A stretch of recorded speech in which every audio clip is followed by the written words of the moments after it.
আকাশবাণী খবর পড়ছি সুরিতা সাহা। বিশেষ খবর।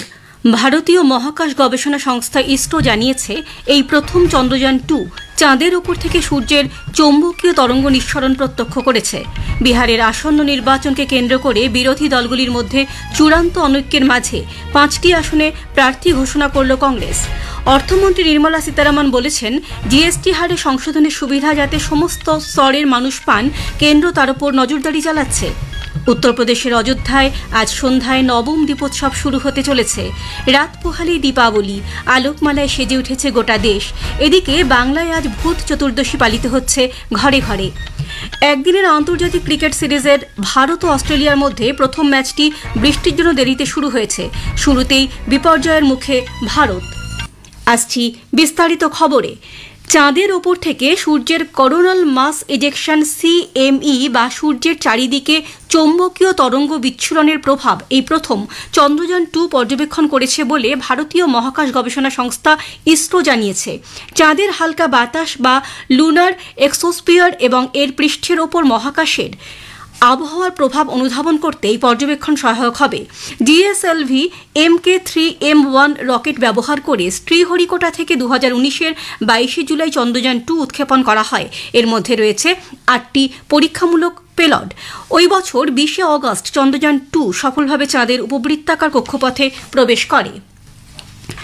বিহারে বিধানসভা নির্বাচনের আগে মহাজোটের দলগুলির মধ্যে মতানৈক্য ক্রমশ বাড়ছে।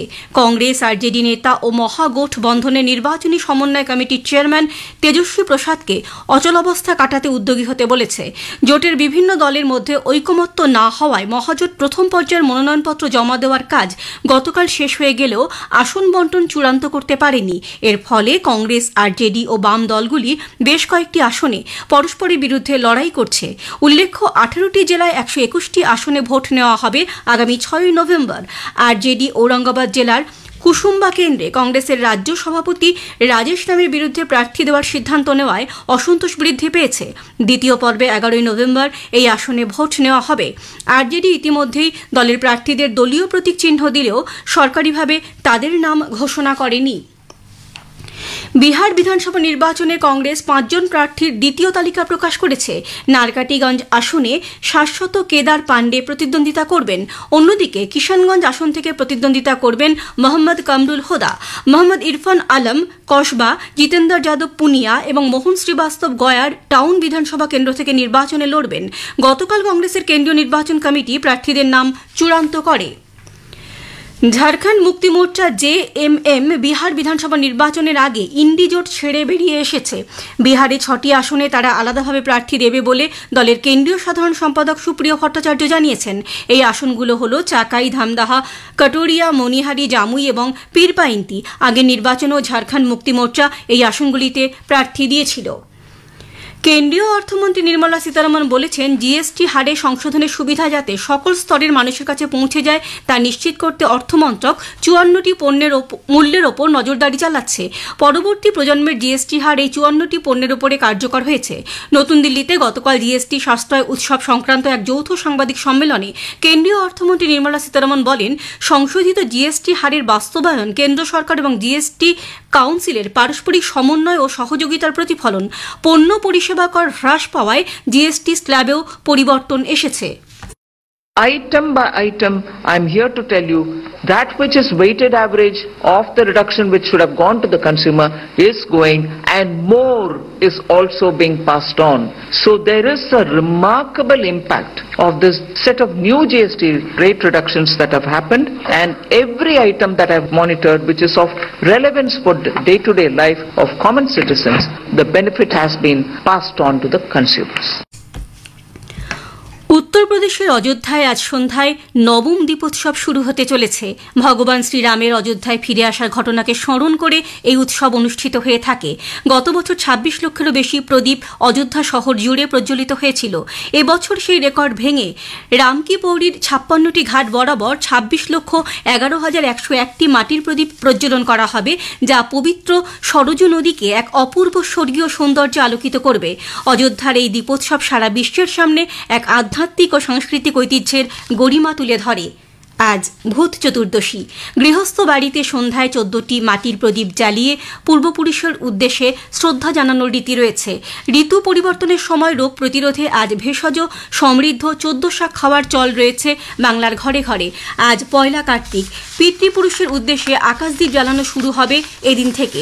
আগামীকাল অমাবস্যা তিথিতে দেবী শ্যামার আরাধনার আয়োজন করা হচ্ছে। এদিকে কালী পুজো আলোর উৎসব দীপাবলি উপলক্ষে রাজ্য জুড়ে শেষ মুহূর্তের প্রস্তুতি চলেছে।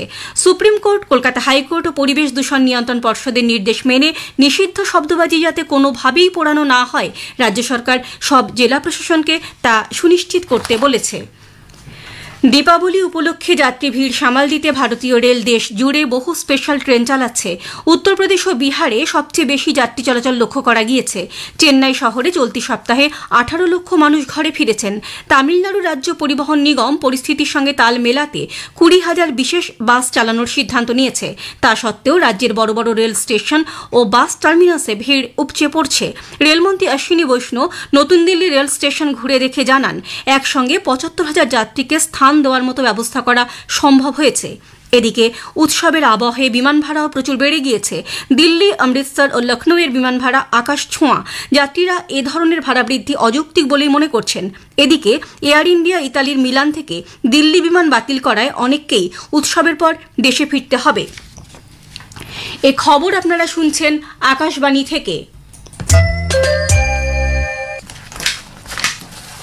প্রধানমন্ত্রী নরেন্দ্র মোদী আগামী 26শে অক্টোবর রবিবার আকাশবাণীতে মন কি বাত অনুষ্ঠানে তার চিন্তাভাবনা দেশ বিদেশের মানুষের সঙ্গে ভাগ করে নেবেন। এটি হবে মন কি বাতের 127তম পর্ব।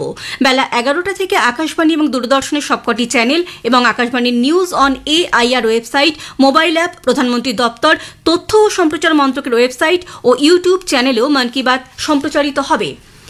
কেন্দ্রীয় বিজ্ঞান ও প্রযুক্তি মন্ত্রী ডক্টর জিতেন্দ্র সিং জানিয়েছেন, ভারত এই প্রথম নিজস্ব উদ্ভাবনী শক্তির পরিচয় রেখে নেফিথ্রোমাইসিন নামে একটি নতুন অ্যান্টিবায়োটিক তৈরি করতে সক্ষম হয়েছে। এর ফলে ওষুধ নির্মাণ ও জৈব প্রযুক্তি বিকাশে দেশ অনেকটাই এগিয়ে যেতে সক্ষম হল। এই ওষুধটি শ্বাস প্রশ্বাসজনিত সংক্রমণ, ক্যান্সার রোগীদের সংক্রমণের ক্ষেত্রে বিশেষভাবে কার্যকর হবে। অনিয়ন্ত্রিত ডায়াবেটিস রোগীরাও সংক্রমণ প্রশমনের ক্ষেত্রে এই ওষুধ ব্যবহার করে উপকৃত হবেন।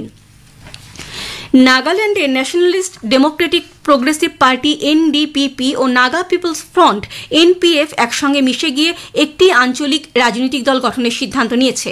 নতুন দলটি NPF নামেই পরিচিত হচ্ছে। বিধানসভায় এই দলের নেতা নির্বাচিত হয়েছেন বর্তমান মুখ্যমন্ত্রী নেইফিউ রিও।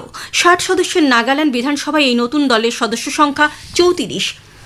প্রতিরক্ষামন্ত্রী রাজনাথ সিং আগামী মঙ্গলবার পুলিশ স্মৃতি উদযাপন দিবসে নতুন দিল্লির জাতীয় পুলিশ স্মারকে শ্রদ্ধা নিবেদন করবেন। 1959 সালের 21শে অক্টোবর লাদাখের উষ্ণ প্রস্রবণে সশস্ত্র চীনা সৈন্যদের মোকাবিলা করতে গিয়ে 10 জন পুলিশ শহীদ হন।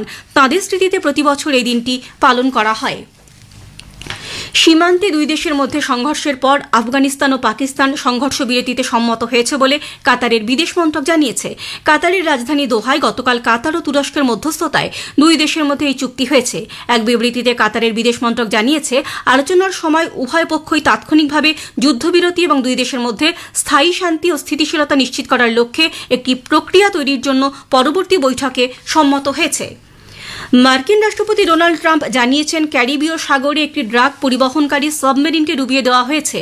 আরও দুটি সন্দেহভাজন সাবমেরিনকে তাদের দেশ অর্থাৎ কলম্বিয়া ও ইকুয়েডরে ফেরত পাঠানো হয়। মার্কিন সেনার আক্রমণে 2 জন নিহত হয়েছেন বলেও তিনি জানান। 3 ম্যাচের একদিনের আন্তর্জাতিক ক্রিকেট সিরিজের প্রথম ম্যাচটিতে আজ ভারত পার্থে অস্ট্রেলিয়ার বিরুদ্ধে 16 ওভার 4 বলে 4 উইকেটে 52 রান তুলেছে। এর আগে অস্ট্রেলিয়া টসে জিতে পার্থের সবুজ পিচে ভারতকে ব্যাট করতে পাঠায়। শেষ করার আগে খবরের বিশেষ কিছু অংশ আরও একবার।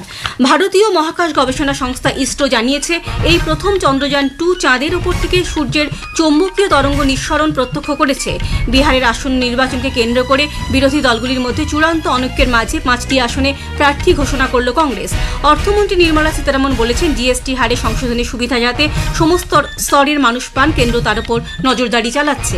খবর শেষ হলো, এখন শুনুন স্থানীয় সংবাদ। আকাশবাণী কলকাতা, স্থানীয় সংবাদ পড়ছি চন্দ্রচূড় সরকার। দক্ষিণ চব্বিশ পরগনার মথুরাপুর ও পাথর প্রতিমায় কালী পুজোর উদ্বোধনে গিয়ে আজ তৃণমূল কর্মী সমর্থকদের বিক্ষোভের মুখে পড়েন বিরোধী দলনেতা শুভেন্দু অধিকারী।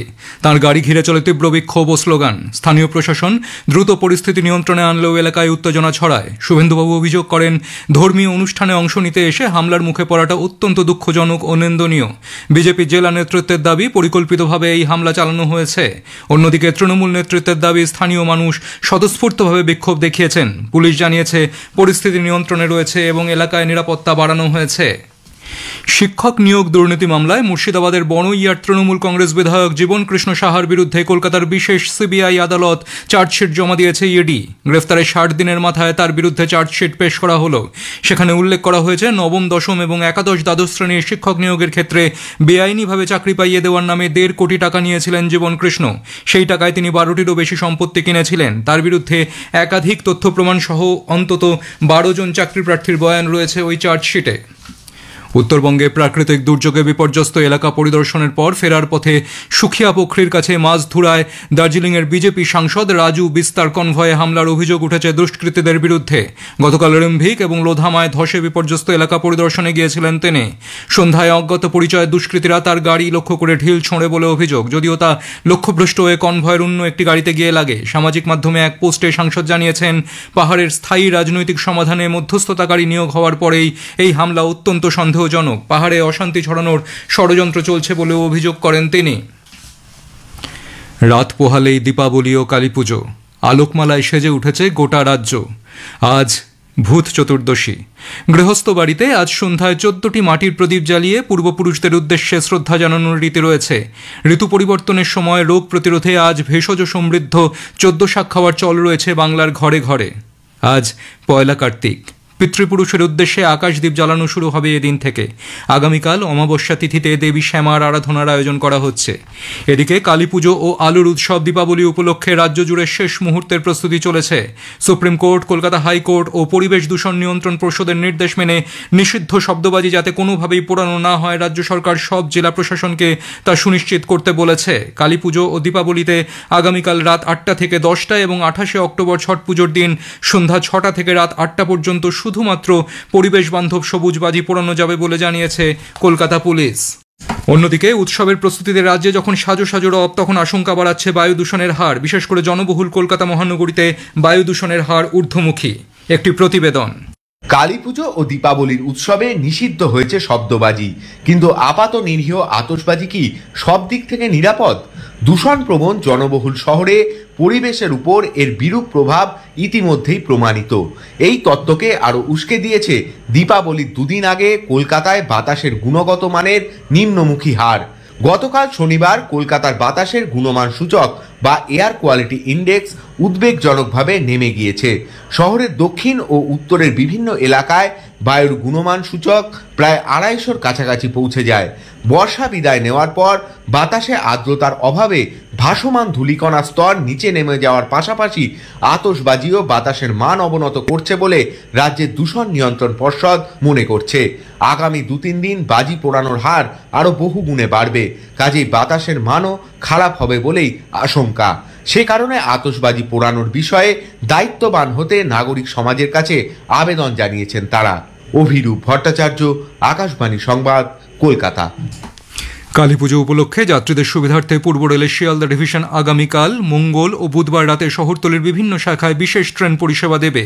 যেসব শাখায় রাত্রিকালীন এই বিশেষ পরিষেবা দেওয়া হবে সেগুলি হল শিয়ালদা ডানকুনি, শিয়ালদা বারাসত, বনগাঁ বারাসত, শিয়ালদা রানাঘাট এবং শিয়ালদা বারুইপুর। দর্শনার্থীদের সুবিধার্থে কলকাতা মেট্রো রেল আগামীকাল কালীপুজোর দিন এবং রাতে ব্লু লাইন সেকশনে আপ ও ডাউন অভিমুখে বর্ধিত বিশেষ পরিষেবা দেবে। ওই দিন ব্লু লাইনে দক্ষিণেশ্বর থেকে শহীদ ক্ষুদিরামের মধ্যে শেষ পরিষেবা রাত 9টা 28 মিনিটের পরিবর্তে রাত 10টা 51 মিনিটে এবং শহীদ ক্ষুদিরাম থেকে দক্ষিণেশ্বরের শেষ পরিষেবা রাত 9টা 33 মিনিটের পরিবর্তে রাত 11টায় পাওয়া যাবে। বাতাসে জলীয় বাষ্পের পরিমাণ বৃদ্ধি এবং পশ্চিমী ঝঞ্ঝার কারণে আজও উপকূলের জেলাগুলিতে বিক্ষিপ্তভাবে হালকা বৃষ্টির সম্ভাবনা। তবে রাজ্য জুড়ে শুষ্ক আবহাওয়া থাকবে বলেই জানিয়েছেন আলিপুর আবহাওয়া দপ্তরের বিজ্ঞানী ডক্টর সৌরিশ বন্দ্যোপাধ্যায়। স্থানীয় সংবাদ শেষ হলো। পরবর্তী খবর 5টা বেজে 10 মিনিটে।